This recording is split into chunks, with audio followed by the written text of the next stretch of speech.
Hey, good evening, good afternoon, good morning, wherever you are. Welcome to Breakthrough Walls. I'm doing a special edition today, and I am so excited for you guys to meet my new friend, Esther. She is an amazing woman. You're about to find out. I want to welcome Esther Wildenberg to the show. Esther, welcome to the show. Thank you so much, Ken. Awesome. I'm so excited to have you here. So, Esther, I met you last week. Was it last week or the week before? Last week, I think. Was it last week? The days are running fast and running together. How about for you? One long day. No, Groundhog Day every day, right? Yeah. So you are out in beautiful Laguna Beach, California. Mhm. And I mean beautiful. Y'all ought to see her view. Holy moly. So, but you know, we met last week. I interviewed your wife, Sherry Tree, on here. And I mean, I just can't wait to hear your story. So this show, I created this to help people break through that are stuck in life, right? So I think by having people on that share their story, it helps people. I truly believe that. So I want you to help a lot of people today with your story. Let's start with where you were born and raised. And by the way, I have Chuck has already shared this out. Thank you in advance to everyone who shares this out. You rock. So Esther, let's start with where you were born and raised. Let's start at the beginning, right? Let's start at the beginning. I was born in The Hague in the Netherlands. I'm originally from the Netherlands, and I was born as one of an identical twin. So I have an identical twin sister, and we grew up in The Hague. And a few years later came my younger sister, and grew up in a family, like an average family. We were not poor, not broke. We had a nice life, but not like the rich and the wealthy. But we actually had a lot of great things. And from a perspective of having a roof above your head and food and vacations and sports and, a lot of great things. But from a growing up perspective, it was not always great. Challenges start in every phase. They start at a young age, right? We don't realize them until we get older. But I realized looking back that being an identical twin was really tough. And people will say that it's like, oh, it's so amazing and it's so fun. Yeah. And when you're one, I really found it very challenging to have not my own identity. So I was always one of two, and it was always, how are you both doing? Like, it was never, how are you doing? And people didn't know if I was Esther or Nicole. Like, hey, Vicky. And it's just like, it's like, okay. And then they're always comparing, like, who's better at this, who's better at that. And it really disturbed my identity as a child. And it was kind of challenging, right? You're in it as a child, and then you get older, and then you realize when you can break free from that, when you go both to different universities by the age of 17, that our lives really changed, and we started to grow our own personalities. Wow. My brother is married to an identical twin, and then they had identical twin daughters. My nieces are identical twins. So I know what you're talking about. I've kind of heard some of that. So when you went to university, where did you end up going? I went to Amsterdam to the University of Dentistry. Oh, okay. For what? Dentistry. So you're a dentist? Yeah. What? Yeah. Wow. Oh, and I hated it. Oh, you did? Yes, I did. When you're a teenager and like a young adult, who the hell, you don't know what you want to do in life, right? Having an identity crisis as a teenager, and growing up with a family with a dad who was not very supportive to us at all. Like never anything was good enough in what we did. So we were very suppressed, and my self-esteem was low, and I didn't know what to do. And our neighbors were dentists and dental hygienists. And so now they said, you will be great at this. And I thought, okay, I guess I should be in the dentistry industry. Wow. I ended up there, the freaking nightmare. And as a teenager, I was like not in a great place. I went to a Catholic high school. Although I'm not Catholic, I was not raised Catholic, but I went to a Catholic high school, and we all know what happens in the Catholic Church. So Yeah. it was really bad. I was actually raped every Friday afternoon by the director of my high school. No Yeah, way. Oh my gosh. yeah, Oh my gosh. Are you freaking kidding me? Holy yeah, crap. yeah. He abused me, and yeah, Friday afternoons. It was like it That was bad. that caught me off guard. Wow. Holy crap. So wow. How did you get through that? Because apparently you have. It took a long time because you're a teenager, and then of course they tell you don't talk about it. It was a secret, and he called it a relationship, and it was like very weird situation. And in at that phase you don't know what you don't know, and I didn't know where to go because my parents, I didn't feel that I could go there with it, and your friends, like, what are they gonna say? And then so it was a big secret for most of my life. Oh my Only God. few people really actually know it. And past year I started to talk about it because I think it has to come to the surface. Yeah. Women have to start talking about it because it's not I don't need any empathy around it. I'm totally fine. But it took me a long time. Actually, it took me all the way to the age of, I think, 25, until I was like, I'm done with that. But it had an impact. I had a lot of boyfriends, and I had no issues in any area. But it has an impact on, you're very sensitive to manipulation and how you get treated. Yeah. And, I was a dentist and I hated it. So that was, of course, not really inspiring every day to be in this mouth. I'm a people person. So as a dentist, you put your fingers in their mouth, and then, like, at the end of the conversation, right? It's like, Right. it is not a fun job. And then I realized the number one occupation for suicide, the highest suicide rate, is under dentists. Jeez. Yeah. And I Heard felt that. like, no, I have to get out of here. Like, and so I was very clear and speaking of, like, I want to get out of this. I don't want this anymore. And I was like, to the universe, please save me from this. I want something else. And of course, if you're not specific, you get it in a way that is not always the prettiest. So at the age of 23, I ended up in a really bad accident with two motorcycles who hit me on my bicycle from behind. And I was in an accident, and it was kind of painful and bad. But I had not that much damage on the outside, interestingly. But they sent me home after one day and said, just recover. But I didn't feel well. And I went back to the hospital, and they said, there's nothing wrong. It's between your ears. And I went back again, and that was 5 times in a row. And then I was like, guys, there's really something wrong. Like, I don't know what it is, but I cannot breathe. And I played sports like 5 times a week. I had a very healthy body. Yeah. And I said, I don't feel well. And they said, yeah, it's stress. It's anxiety. And I said, it's not stress. It's not anxiety. There is something wrong in my body. And they just kept sending me home. And so one night I passed out in my home, and my girlfriend at the time called an ambulance, rushed me to the hospital. And at that point, they just rushed me into an MRI scan to figure out what's happening, because this woman is coming back to our hospital and we need to know what's going on.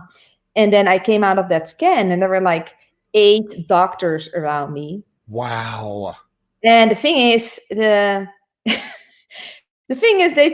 were looking at me, staring at me, and rushing around. And, and I said, can anybody tell me what's happening here? And they said, yeah, you have 38 blood clots in your body, in your lungs, your heart close to your brain, your legs, your tummy. You're full of, like, danger bombs ready to blow off. So they rushed me to the ICU, put me on blood thinners, heparin, and, locked me down, like, don't move. Wow. So, yeah, I was there for a few weeks. And my sister lived in the United States back in the day. She worked for Disney. And my mom was in Switzerland with her husband, who had surgery in Switzerland. So it like everybody was like rushed back to The Hague. And they were not sure if I was going to make it. Actually, they told my family she's probably not going to make it. And so I survived, obviously, because I'm here. But I went through this very dark place. I had two near-death experiences that actually opened my eyes of my life purpose, and that I had to come back because I didn't want to come back. When I went to the other side, for, oh my gosh, this is like peace, this is heaven, I want to stay here. And they just sent me back. No, you have a bigger purpose in this lifetime. You have to go back. You have to have a message, and people have to hear your story, and you will find out along the way what it's going to be. And I came back and then was for months in the hospital, and then I went home and had to recover. And it took me 3 years to get back to working full time and exercising again and being in a wheelchair because I was so weak. I couldn't walk, and I had people taking care of me. And also I lost my job, my friends, my sports, and going out and having fun. I was literally locked in my home for 3 years. It was like, oh my gosh, and you get really faced with everything you are. Like, I had very dark moments, but I also started to read a lot of books and personal development, and a lot of things I started to study and learn to get out of it. And I had to go for rehab and exercise every day to get stronger and better. But it took me 3 years. And at the age of 23 to 26, it's like this blooming phase of your life where you should go party and have fun and build your life and your career and your relationship. And it was really, really, really, really tough. Yeah. So I have a couple questions. Yeah. Like, wow. That's crazy. I just talked to my dentist last night. He's one of my dear friends. And I know a lot of dentists, actually.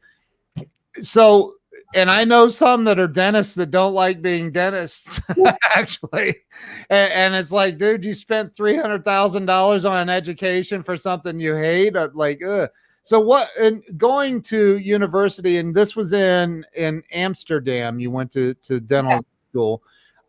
Did you have to pay for that, or how's the education system? I know some places like, no, college is free in this country. I don't know how it works.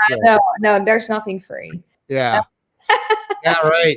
I pay for it, and I worked to pay for it, and I played sports 5 times a week. I worked twice a week, and then the rest of my time was for my study. Yeah, it was crazy. And I really didn't like it. Like, my first year, I already hated it. And then the professors told me, you're really good at it. You're really amazing. And, I'm not a quitter. So I decided, okay, I'm just going to finish this crap and then I will figure it out. But, and I went through it real fast. Like, I wanted to be done as fast as possible. Yeah. So I got out of it and I started working, and I was miserable, like really miserable. Oh my God. And so okay, huge life lesson right here. Like, because I love the fact that you discovered I'm miserable. Right? I was really miserable. I'm not staying in this. Larry Schneider, I guess, right? Hi, Larry. Thank you for watching. So you discover, you're like, I'm not staying. I'm leaving this. This is ridiculous. I was really just saying it out loud to the universe and God and angels and guides. I got them all collected there. Guys, get out of here. Give me something better. And so I was not specific. So they just gave me my nice accident, and to really find out who I am and what I wanted to do in my life. And so people say all the time, oh, I feel so sorry for you that it happened to you. And I always tell them, it's the best thing that happened to me. It sucked at the time. It was painful. And I was wearing body stockings for 8 years. Wow. From head to toe. Like, it was like crazy. Blood thinners, lifetime long. Like, I couldn't do a lot of things anymore. I cannot do any contact sports. So I can only do and I like really team sports, and I like to bump into people, but that's that's off the table for many years now. So wow. So you, let me ask you this: when you were in the middle of that, how much time did you spend feeling sorry for yourself? Did you go there? Did you get depressed and have that? Yeah. So I went there because I already, as a teenager, I was in this dark place, and I got out of it. Yeah. By the age of, when I went to Amsterdam, and I started a new phase in my life. So I got out, but never all the way. Yeah. Because I started also something I didn't like. Like, it was like the dumbest thing. Like, you just follow sometimes, what your parents want you to do. Like, actually the dumbest thing. And then I realized when I got older, looking at my friends, literally only one of my friends is a vet, and she's still a vet, but everybody else is doing something totally different than what they studied for. So they've mastered degrees and anything, but they just are far away from that at all. So, you just do things. What do you know when you're like 17, 18, 19? You think you know it all, but actually you don't. So you just do something to get a piece of paper, and nobody ever asked again about it. But I just did it. And I was miserable already before my accident. And during my recovery, I was in the beginning very miserable. And at the same time, I was very happy. I fell in love with my first girlfriend 2 weeks before the accident. So I was just in love, totally happy and excited. Just nobody knew I had a girlfriend, because now I had to come out of the closet, and that's a whole whole other game that I had to play. And so I was in the hospital, and my girlfriend came every day, and everybody asked, "Who is that girl? Like, why is she here every day?" Wow. So when I was at the ICU, I came out of the closet to tell my family that they're not going to kill me right here, because they're happy I'm still alive, right? So I thought I'd just bring it up at the ICU, and You said they're not going to kill me right here. No. So, and the funny thing is, my twin sister came out of the closet a few years before me. She had a girlfriend. Wow. Family totally responded totally fine. Like, I thought, okay, so if I tell, it will be. But that was not the case. They thought my mom said, it's not you two. And my dad didn't like it. And I had to struggle with it, that they didn't like it. And they always knew for my sister, but they never saw this coming for me. And so, but also it was not worth arguing at an ICU and in the hospital about that. But as soon as I was home, the argument started about it. Oh my gosh. I was in love and I was happy, actually. Yeah. So it was tough because, everybody goes to work or studies. I was days home alone, literally by myself, until I got a puppy, a little dog. I had to take care of her and walk her in. Was my little buddy. And so, and I started to study and learn and read personal development books and spiritual books, and really get connected to who am I, what do I want to do, and rebuild my life. So, and when you said you went home, you got out of the hospital, was that home to your parents' home? No, my own home. Oh, okay. Okay. No, I left my parents' home. Yeah. Well, so but you're a doctor, right? I mean, you're a doctor of dentistry. Yeah, officially I'm not, right? Because I am not a dentist for the past 20 years. So. Well, but you were back then, I mean. Back in the day, I was somebody. Yeah, show everybody that view you have. They'll realize who you are. So you, like, huh? You have to earn it. I have to keep watching. Yes, maybe at the end, if you stay to the end, she will show you the most unbelievable view you've seen in a long time. So you went through, you started doing all this self-development then, and you started the books, the spiritual books, self-development, and you got out of dentistry, obviously. And you said you had do what? I never went back. Like, I'm never touching another tooth again. So what happened next? Where did, and here you are, you said you just came out of the closet while you're in the ICU, like, wow. And you go home and you're pretty banged up still. Took 3 years to fully recover, you said, right? Yes. What happened next during all of that? Now, every day I had to go back to the hospital every day for some exercise with doctors and assisting me. But my exercise was literally like 10 steps, and then I was exhausted, right? Wow. 10 steps and I'm passing out, and then enough energy, they could take me back home.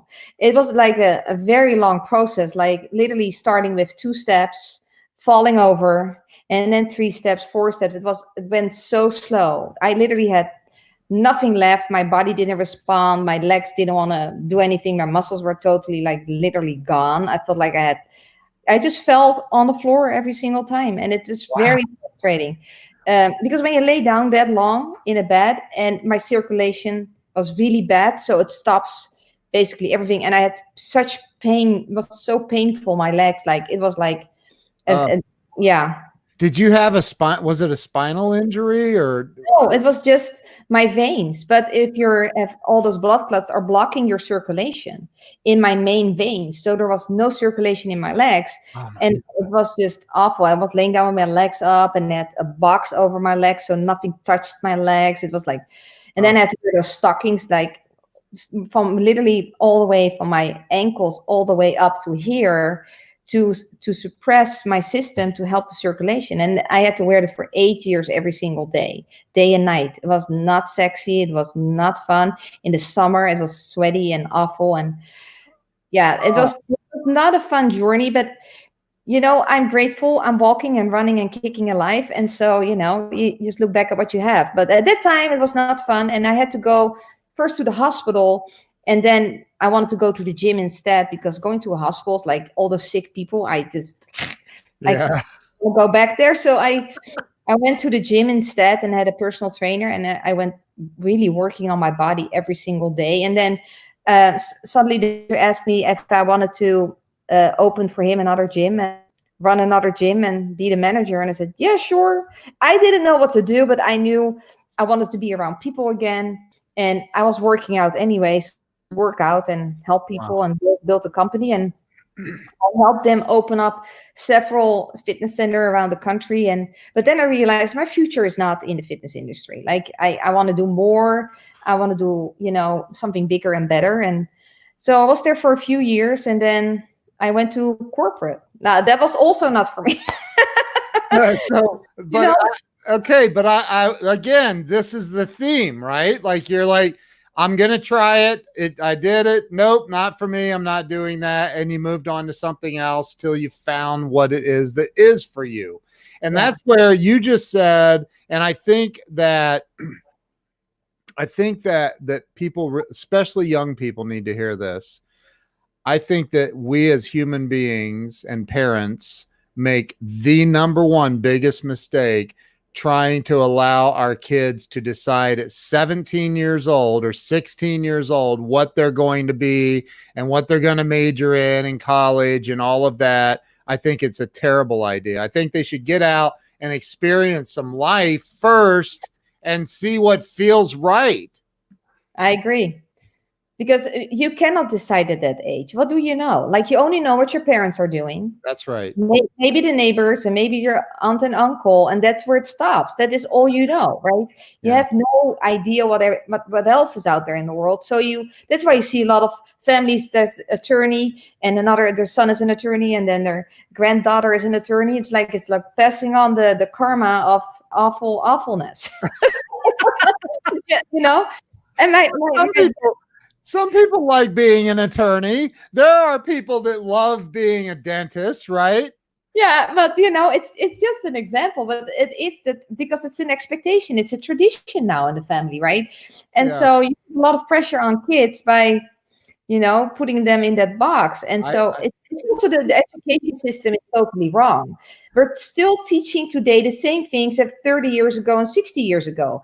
And who cares about all the things that they learn in school? They have to learn about relationships, communication, business intelligence, like things that matter in life when you move forward. Like, who cares about what happened in the 12th century on October 10th, right? Who cares?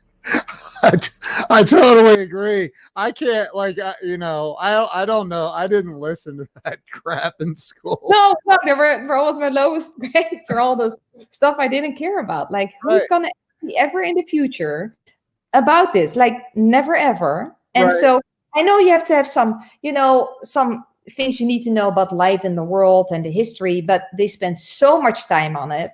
Yeah. And testing you. And that's one of the every history teacher that was just watching just left the stream. They're like, I hate these two. No.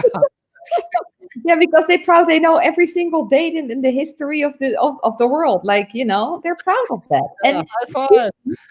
Yeah, it could be, but don't expect every kid in the class getting excited about what you're teaching, because they're not. Right. It's not serving them in the rest of their life. So teach of the old stuff and start teaching more of the new. That's amen. I agree.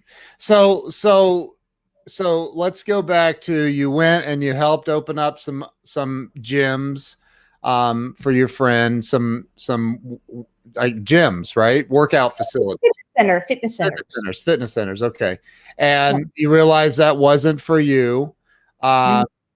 And then you went to, yeah, Larry just said, we have Google for all that now. It's so true.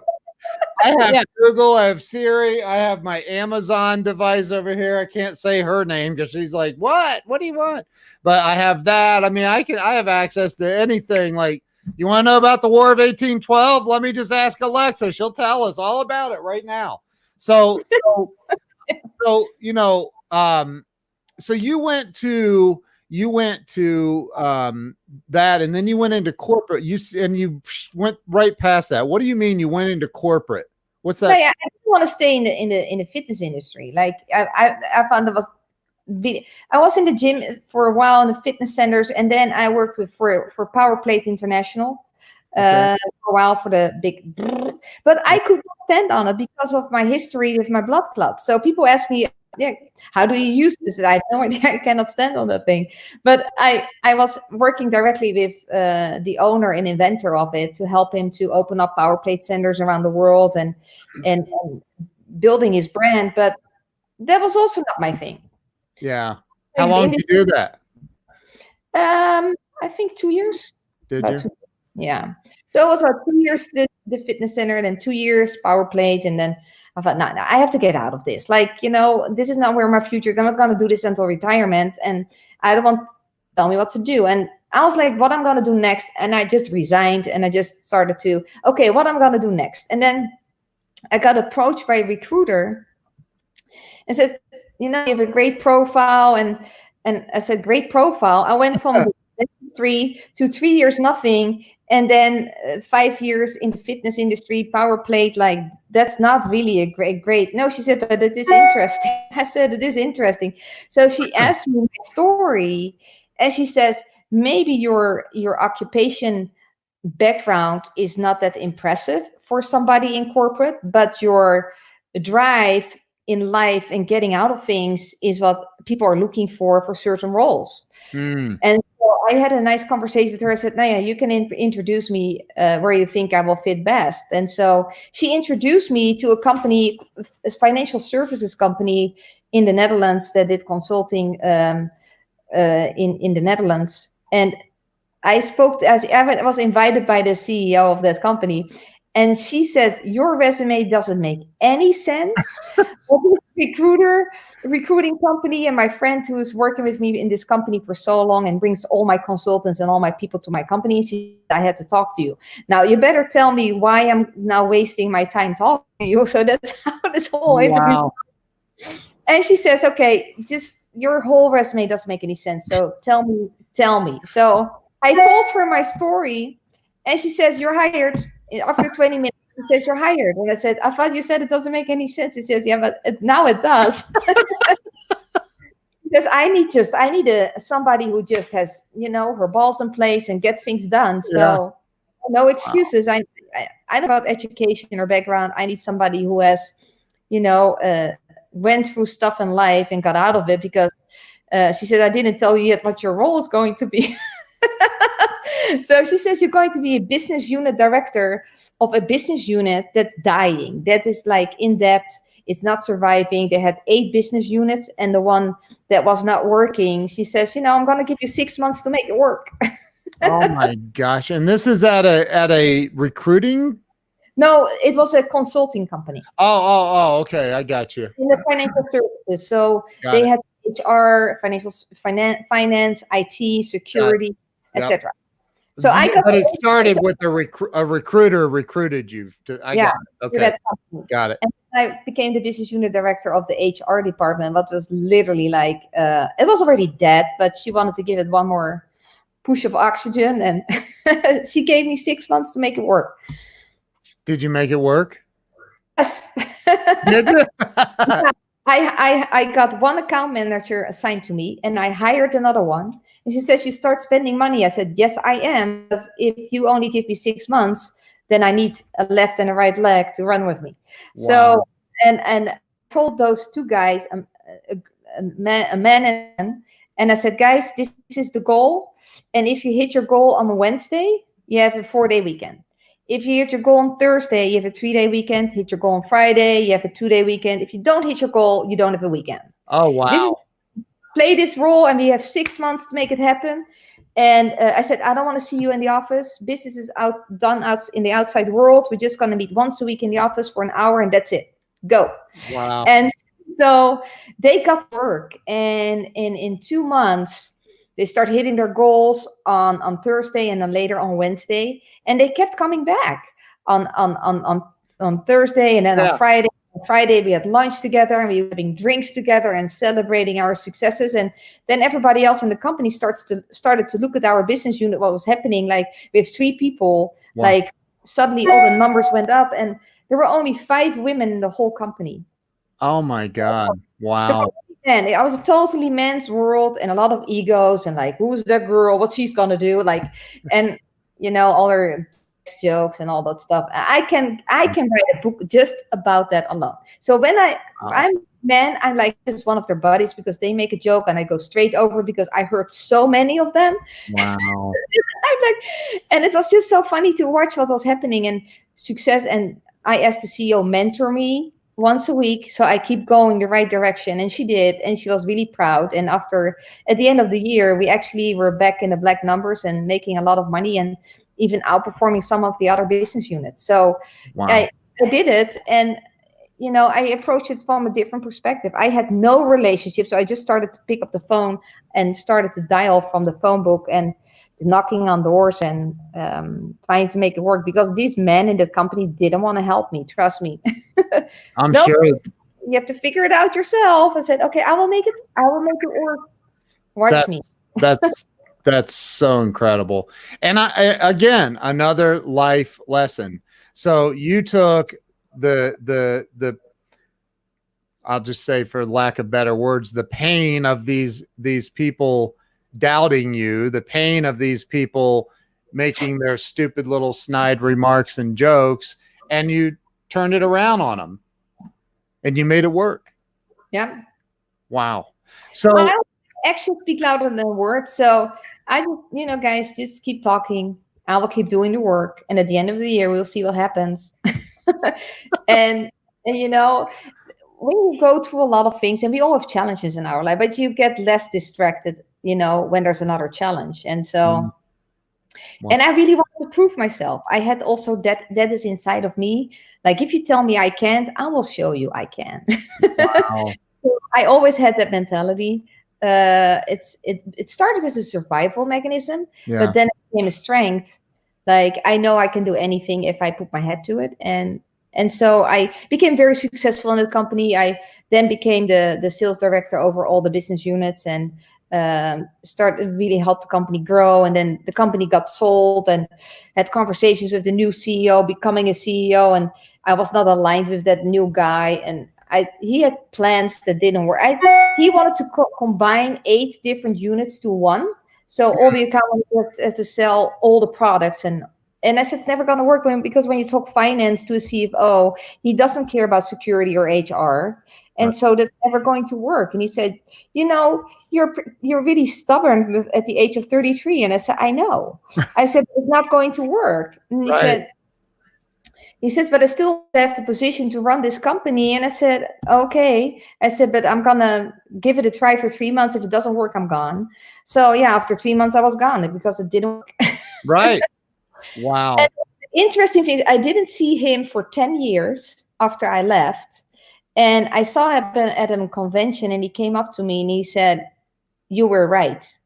It didn't work, because the company went down pretty fast after all the changes he made. And he actually acknowledged my stubbornness, that it actually was right what I said. And he said, I regret that I let you go. And, maybe I should have listened. It was a lesson for me to do things differently in my other companies.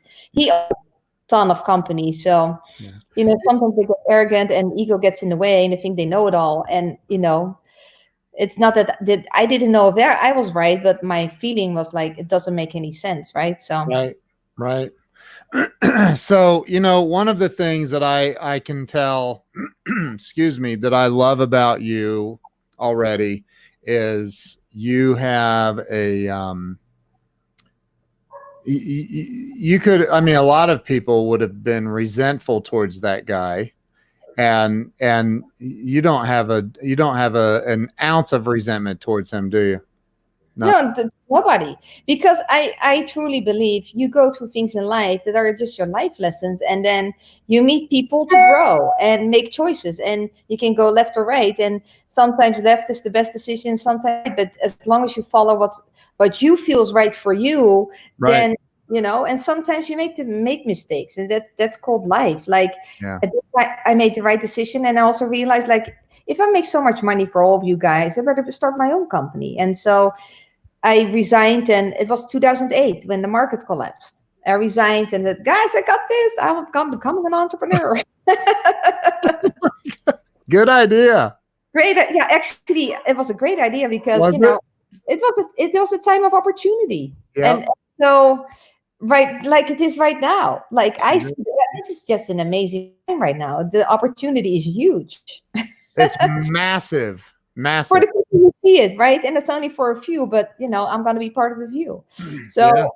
I started my own consulting company, and I wanted to do my leadership retreats. I started in 2008 also my transformational leadership retreats to Spain 4 times a year for women, to help them transition, to step into their power, and start living the life they were dreaming of, instead of listening to their husband or parents and just being locked in a situation that was not serving their life purpose.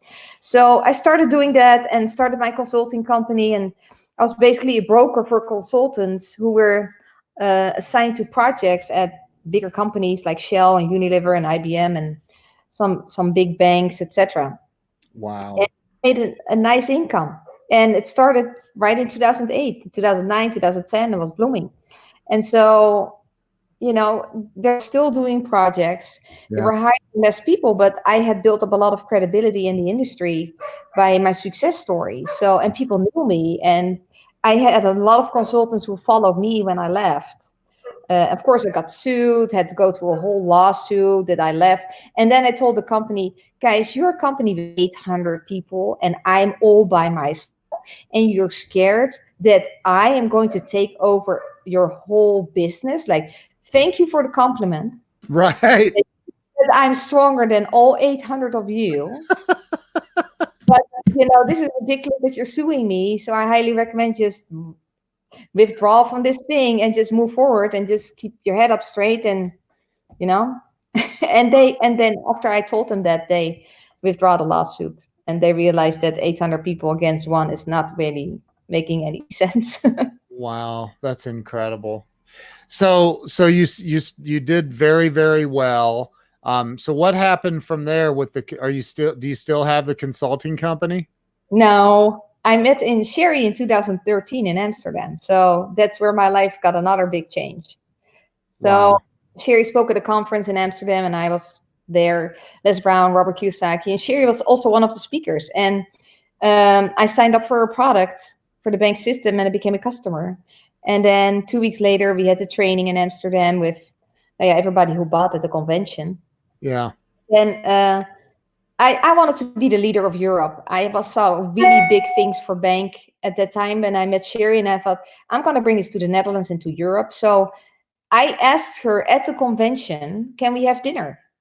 And she said, do you mean, can we have dinner? I said, yeah, let's have dinner in Amsterdam. And she looked at me like, nobody ever asked that. I said, no, but I do. You have to eat anyway. And I want to talk to you because I want to open up Europe. And so she said yes with her business partner. And I was there with my girlfriend. So the four of us went to dinner. And I told her I want to open up Europe. And then she said, just come to the training first. I said, okay. So I came to the 2-day training. And then I asked Sherry at the end of the training, I said, when are you leaving Europe? She says, now it's Thursday night. I'm leaving Monday morning. I said, if I can get people in the room, are you willing to do a presentation for me so I can get my bank business started in the Netherlands? Yeah.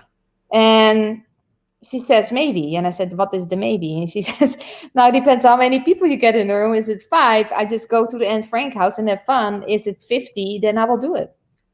Wow. And I said, okay, 50. I will do it. You said I'll get 50 people. Yes.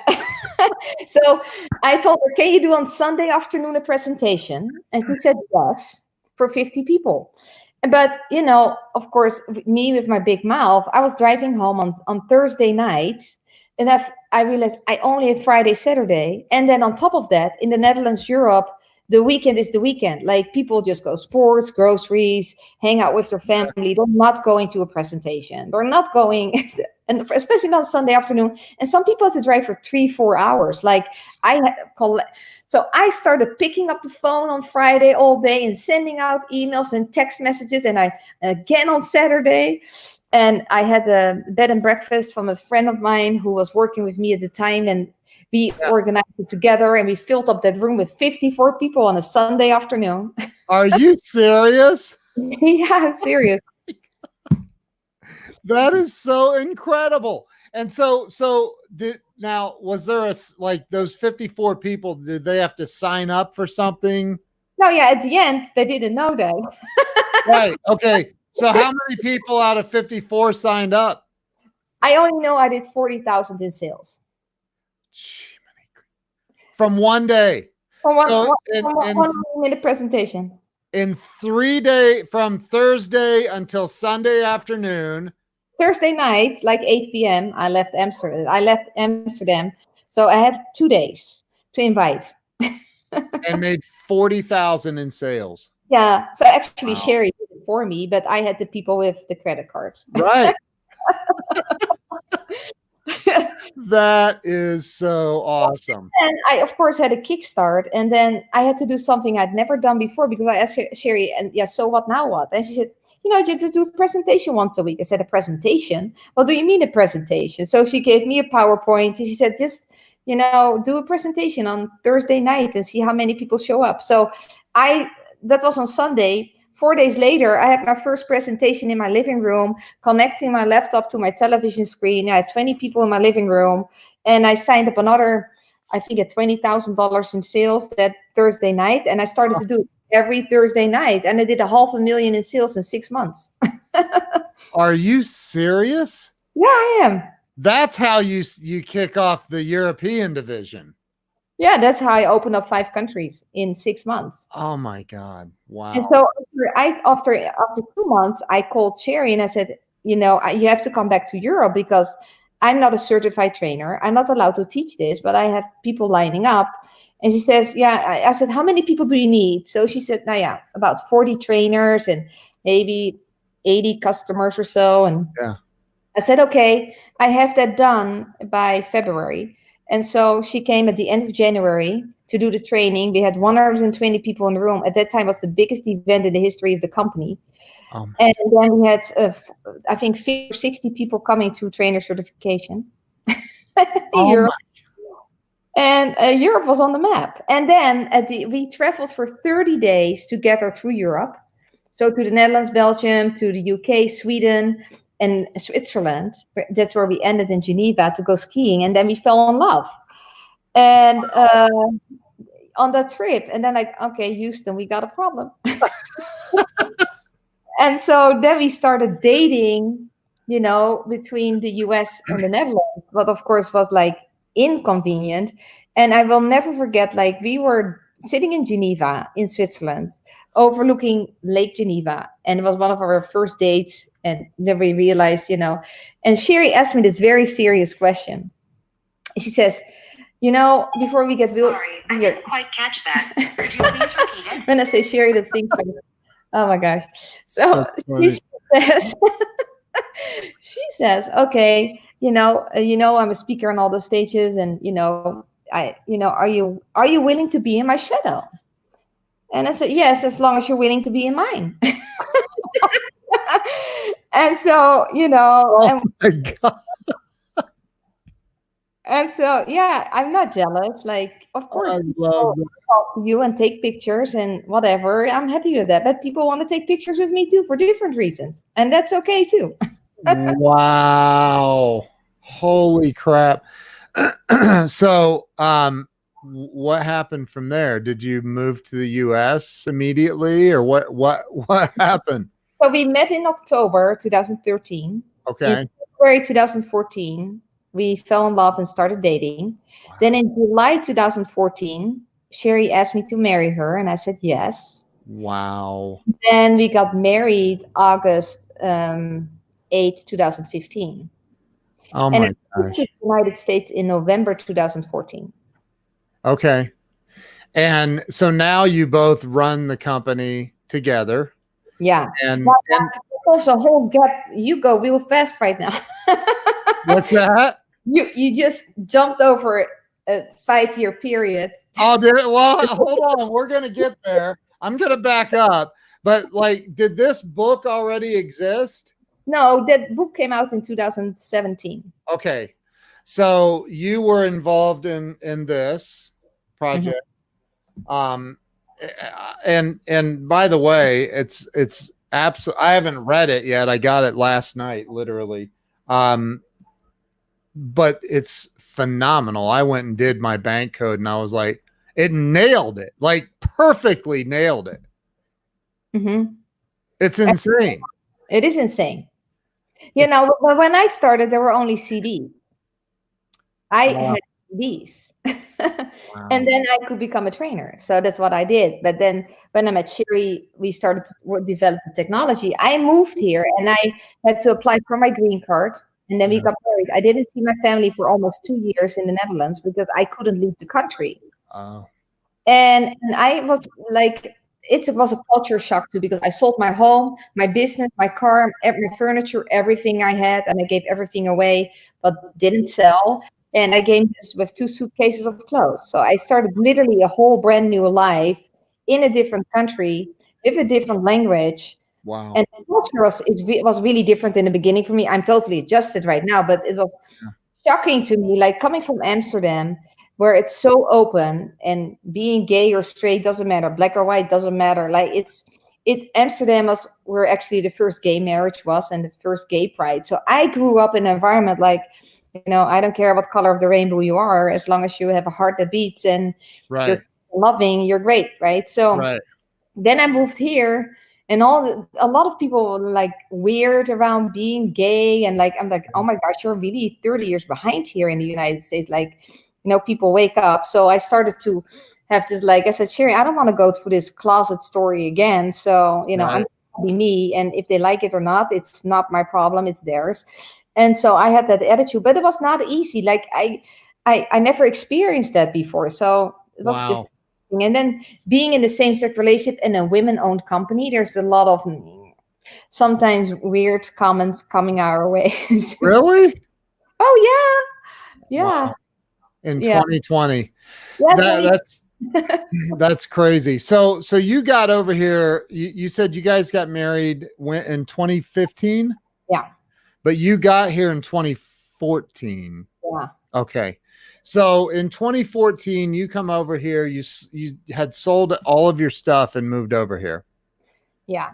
Now, when I moved here, that's where it gets interesting. Like Sherry and I are totally in love, totally happy. Yeah. But she was in business with the wrong guy. And I met him and I told Sherry, I don't like this dude. My gut is just had all these alarm bells going off. And I said, I don't trust this guy. But I just moved here. So that was in November. But it started to really bother me by January. And then February it got worse. And in March, I gave her an ultimatum. If you keep working with this dude and we're not getting married, then I go back to the Netherlands. Wow. And she said, are you kidding me? I said, no, it's just an ultimatum. Because that man is just screwing you in every hole of your body and you don't see it. And he knows I know. So that's why he's treating me bad. And he was hitting on me and just weird things were happening. I said, Sherry, I cannot do this. Like, this is not the life I want to have. And so, she chose me, obviously. Good choice. Good choice. So Good job to Sherry for that choice. Smart woman. Yeah. So we got rid of the guy, and I figured out that money got disappeared and put us in a very financial tough situation. Basically, we had to rebuild the company from scratch in 2015. And so we started brand new, and we rebranded the company and started to work on technology and a different certification program for our trainers. And we really evolved the company to where it is right now over the past 4-5 years almost. And it was a really tough decision, but it was the best decision. And sometimes you have to make tough decisions, right? Yeah. I learned if my gut is like ringing, Trust it. I'd better listen to it. So, Trust it. Yeah. Yeah. So we all go through those lessons in life, we do. don't we? So, wow. And what year was the ultimatum that you like? Was that in? That was March 2015. Okay. So you guys have taken it in a totally different direction. And I want to point out a few things that I think are really good life lessons that you've covered here. Number one, I guess it didn't really matter what you were doing, like what your job or your career choice was. When you decided that you were going to make something work, you made it work. And when you decided it's not going to work anymore, you were gone. Like, I'm out. And it doesn't sound like there was a lot of time between decisions.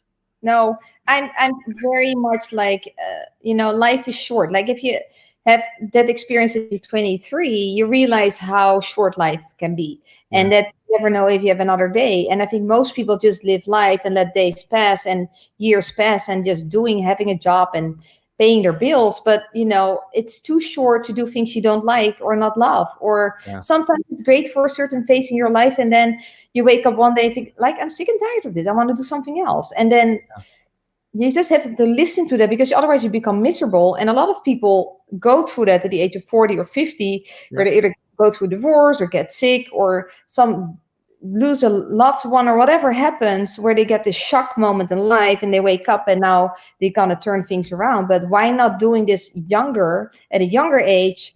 And it starts with the school system that's totally messed up, but also there's no awareness for personal development or getting connected to who you really are. So we just all walk the same path. And then we wake up at the age of 40. Most people are in the 40s when they wake up. And I woke up at 23. Wow. So sometimes people tell me, like, you're 45, but you have already a life of somebody of 75. Right. True, though. As long as I don't start looking like 75 or good. Yeah. I'd say you got a long time before that. But, I think, and you talked about you had 2 near-death experiences, meaning you died. Mm-hmm. And you went over and you came back. And I have a couple of other friends that have had near-death experiences that it woke them up, like shocked them into like, no, I don't mean shocked. They came back going, okay, I know now I have a way bigger purpose. Yeah. And you experienced that. Yeah. Wow. I didn't know what it was because they're not that clear, but it was clear that I had to make a big shift in my life. And it took me years to come to the path of becoming an entrepreneur and doing my retreats, and then, starting living the life on my terms and not on the terms of other people, especially your parents or friends or partners who all have an opinion. And it's so important to love yourself and trust your gut and make decisions what makes you happy, whatever it is. You're not here to please other people. Like Sherry and I always tell each other, to me, you come first. So I take care of myself first. I do my meditation, my exercise, walk, polo, and then it's time for Sherry and the company. Because if I don't take myself first, like I don't get that time, because as soon as I start working, it never ends. Right. So then in the evening, it's gone, like day is gone. And so, I became very aware of life and very sensitive to surround myself with the right people and do the things I love to do. And if I don't like it or love it anymore, I'm just going to move on to something else. And I'm not attached what that's going to be. But actually with Sherry, I've never been so long committed to one thing. That's so awesome. And it is because it's really a big purpose. Like we're really on a big mission. And so I love every angle of it and everything we do, and we change people's lives. So, and I still do my retreats to Spain. I made that mandatory. I told Sherry, you can take away everything from me, but not my retreats. So I still do that. How many times? I do 4 of them a year on Laguna Beach, and then 1 a year in Spain. No kidding. And how many, and this is for women only, right? Spain is women only. Laguna Beach is mixture, Oh, men and women. We do a couples retreat once a year, and wow. and then 3 a year for basically most of our trainers sign up for a coaching program, and part of the coaching program is 2 retreats in Laguna Beach in our home. Wow. Yeah, That's so awesome. So wow. Let me ask you this. So right now, there are all across the, not just in the US, all across the planet, there are people suffering right now. yeah, We're in this lockdown phase globally, which is first time in the history of the world. yeah, So and there are people that are scared. There are people that don't have any money at all. And I've been there, man. I mean, I've been there many times, right? So, like, those people right now that are stuck, that are freaked out, that have no money, they have no credit, they have no way to get money, but they have a little bit of hope left. What do you say to them? What do you say to help them get through that? Because, I mean, first off, I want to say this, like what you told me about the Catholic Church and what you overcame with that is just number one, heart wrenching. And number two, the fact that you like, you're radiant, you glow happiness, and yeah, you do. And you can't glow happiness like that if you're still pissed off at people in the past, right? yeah. And you're not. I can tell you're not harboring this resentment. It's amazing to me. So, those people that are stuck right now, that are freaking out, that don't know what to do, what do you say to them to help them get through this time? No, yeah, it's actually a great moment in time because when you're rock bottom, you cannot get lower. Like when you hit rock bottom, you're basically on the way bouncing back up. You're Right. already on the way back up, and so the thing is gonna just connect with whatever your source is, right? And even if you don't believe in anything, start believing in something. And so connect with your heart and your soul and just start talking, even if it's to the clouds, call the universe and just share your message. And don't ask for things that are not realistic, but you can really ask for great things to get support and be open for any message. And there's so many great opportunities. I truly believe for people who want to work and who see opportunity, there is really opportunity right now. And when I also lost everything and bounced back from it, and when I was in the hospital and came back home, I lost my job. I had no income on top of that, like, and I couldn't work. Like I was literally surviving Right. on $800 a month, and even my rent was already 1,200. So Mm. I ate all my savings and had to borrow money, and horrible. And so, but when you're in that place, it's a place where you can bounce back bigger and better than ever before. And that's what you have to start believe. And that's the hardest when you're in that dark place, is try to see that light and just sit down and be grateful for 3 things a day. Sherry and I, before we go to bed every night, we share the 3 things we're grateful for that Wow. day. And so start being grateful for being healthy, or having a partner, or having your kids, or a dog, or that you're alive, and that be grateful for something. Grateful Right. you have food, and thank God or the universe, or whatever your belief system is, but be thankful and grateful, because when you're thankful and grateful, you open up for opportunities and possibilities. Get connected with people in your network. Start a home-based business right now. That is the future. People need to work from home. There's so many network marketing companies growing and blooming right now. Yeah. Our company is growing and blooming because we have virtual training and technology. Like, people are jumping on us right now because we have that in place, and every entrepreneur and business owner needs what we have. What is the website address again? If they want to crack their code, that's how they should start. Yeah. It's like bp.crackmycode.com. bp.crackmycode.com. That's it. Okay. I want to have it scroll across the bottom again. Yeah. Wow. So less than 90 seconds, they get an amazing report about themselves, how they operate in their code, and how they can communicate more effectively with the other codes, with other personality types. So it's my message is like, find that little piece of hope inside of you and just grab onto it and make it bigger by being grateful and connecting with positive people. Everybody who is dark and negative, you have to delete them from social media, get them out of your phone, never talk to them again. You want to get leveled up with people who are positive and level up with the most successful people you know. Yeah. And as long as you show that you are hungry and that you want to work and that you want to do something bigger in the world, it will come to you, the opportunity. And just if you just look around you, and even your friends maybe offered you many times an opportunity, you always said no. Yeah. And maybe you just have to go back and say, yes, I'm going to take it.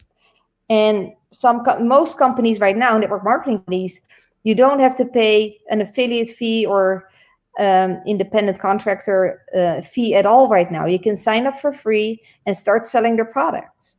Wow. And so there is always opportunity. And you just have to be willing to see it and just align with a company where you feel aligned with the product. Like, don't start selling something you're not passionate about, because people feel that. But when you're passionate about whatever it is, if it's stock trading, or it's essential oils, or it's weight loss products, or it's like whatever it is, whatever it is, just do the work. There is no time for excuses right now. And the only way to get out of it is take massive action. You're not going to bed until you are proud of every action step you take a day. Like Sherry and I are massive action every single day. Yeah. We have phone calls from 8 to 8 every single day, Zoom calls, opportunity calls, talk to companies, helping people, doing free training, Zoom call, webinars with leaders of companies and teams for free, just to help them, to give them free training and content. Yep. And just help them to see the hope and the faith and the light, and just give them something. Sometimes it's very simple. People just need to hear from somebody else it's possible. And it is possible. I know it's possible. And Sherry lived in a storage unit for 18 months. And I had to go to a dark place and had no money and recovering from hell. And I came out of it better, bigger, and stronger. And that is the opportunity you have right now. And you have to choose, because it's a choice. I truly believe everything in life is a choice. So if you're in this dark place, choose the light. Choose the path of faith and hope, and look for that opportunity. They're all over social media. Your friends are probably in a business.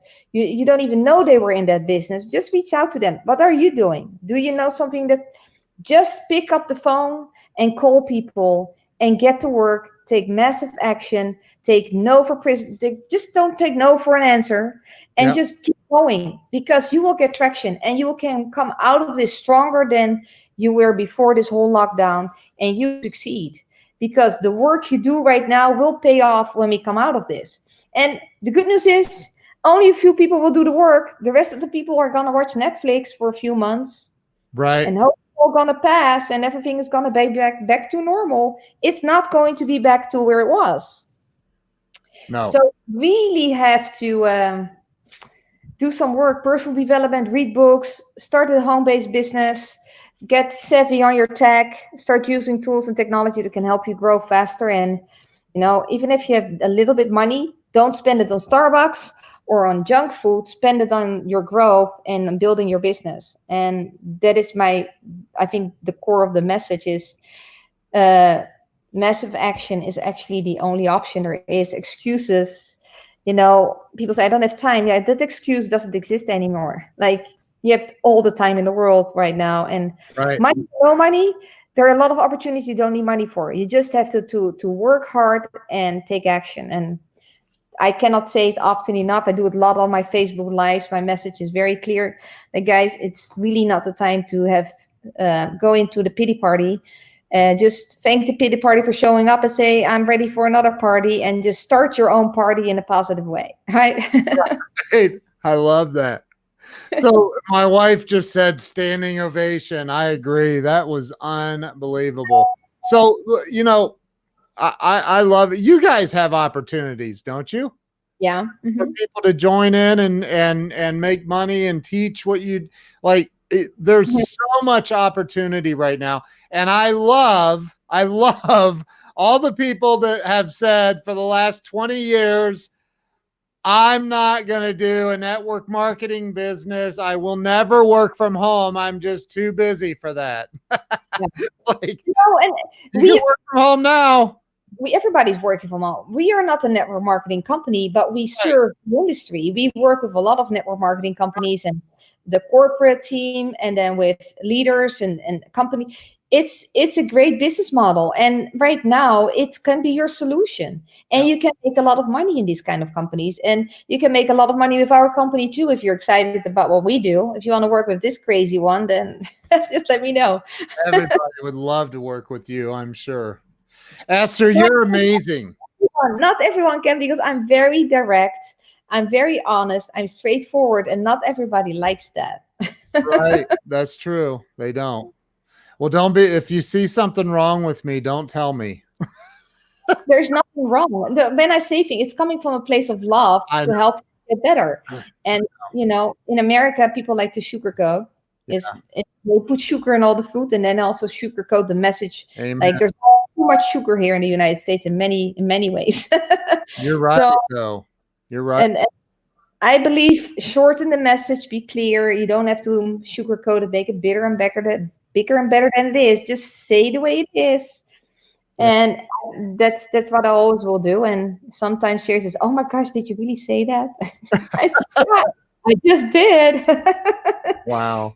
That's awesome. So Robert Wall says she's already coded you, Ken Walls. She already knows my code. I know. So look, I think the world of you, and I think that what you're doing and what you and Sherry are doing is amazing. And I truly believe in what you're doing. So, I thank you for coming on here and sharing your story and your authenticity. You're just real. You're just real. I truly believe that people have to be more real. Share your story, be authentic, because that is what people are going to buy. People buy you. They're not buying a product. People don't buy bank. They buy me and Sherry. And the product is a great byproduct because it really works. But, I get messages this week. I'm getting messages from people that are so grateful for the bank system because it's saving their marriage right now in the lockdown. Instead of getting in fights and arguments and beating the heck out of each other, they actually go back to understanding the dynamics of the different codes in their family and households right now. It's like, wow, people are really waking up that it really makes sense to know the bank code of everybody in your household. I honestly, when I went, I didn't know what to expect. And after I interviewed Sherry, I went and looked at, and I'm like, oh my God, it nailed me. Like, it was perfect. It's amazing. So, all right. Hey, do you want to give everybody a quick view that stayed on here? Okay. Are you ready, guys? Check this out. You're not going to believe it.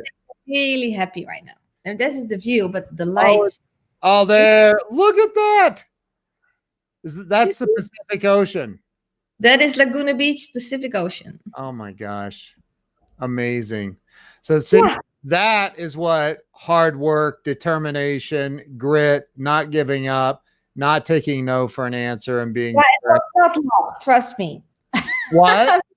People say, "You're so lucky." And I said, "Yeah, I'm so lucky." It was an overnight success it took me 20 years to get here with not giving up and fighting and grinding and starting over again and starting all over again and losing it again and starting all over again. And, we're still grinding. Like, we're still a young company, but it's so fulfilling if you can change people's life with a great product. Like, we have an essential solution for a real problem in the world.